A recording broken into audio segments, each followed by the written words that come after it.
Halo teman-teman, jumpa lagi dengan saya. Kali ini saya akan membahas sebuah pusaka keris berdapur sengkelat yang dimana terciptanya pusaka keris sengkelat ini pertama kali diciptakan pada era Kerajaan Majapahit oleh Empu Supomandrangi, yang Empu Supomandrangi ini adalah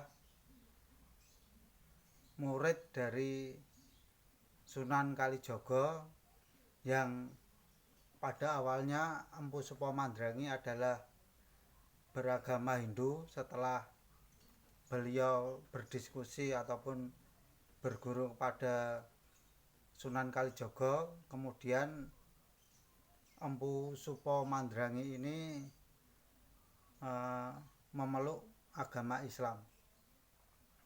Dan Empu Supomandrangi adalah seorang empu lurah ataupun empu kepala di Kerajaan Majapahit sewaktu era Raja Brawijaya kelima atau raja terakhir dari Majapahit.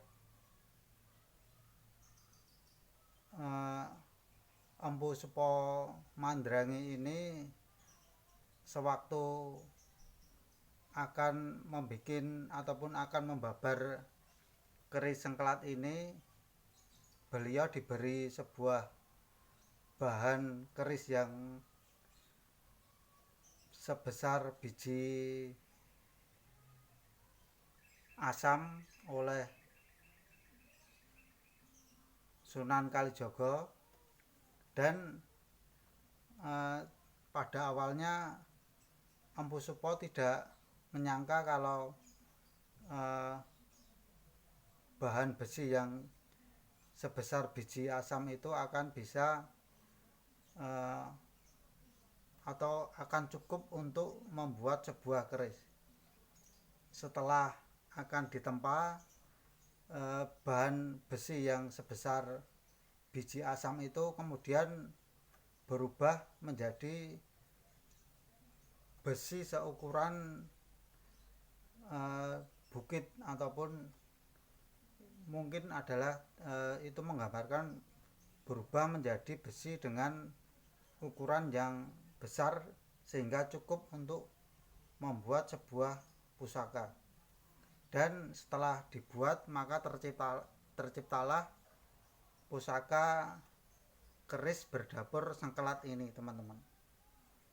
Jadi keris sengkelat adalah keris dengan ornamen sor-soran yang ataupun ricikan yang sogokan ganda, ada kembang kacang, lambe gajah satu, dan memiliki greneng di bagian buntut orangnya.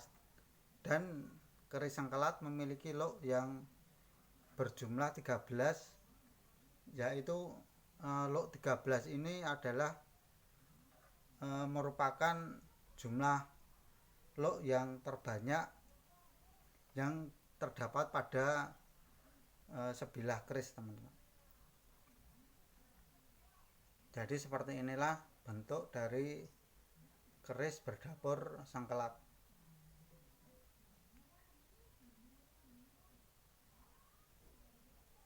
Dan sebenarnya keris sengkelat ini adalah keris sebagai penanda zaman waktu mau runtuhnya Kerajaan Majapahit. Jadi Empu Supomandrangi melihat ataupun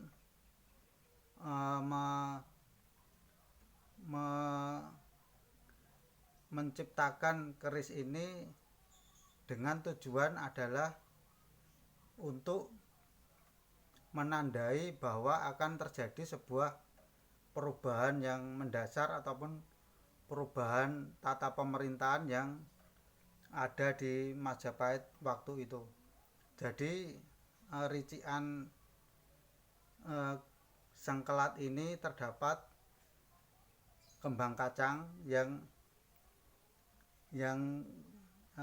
kembang kacang ini kalau dalam bahasa Jawa disebut besengut. Jadi ini menandakan ketidak ataupun ini adalah menyimbolkan ketidaksukaan ataupun kemarahan seorang rakyat yang tidak puas terhadap pemimpinnya saat itu. Jadi kembang kacang ini dipilih sebagai penanda ataupun simbol kemarahan akan terhadap ketidakpuasan terhadap suatu pemerintahan. Dan sengkelat ini juga merupakan mengartikan sengkelai hati ataupun hati yang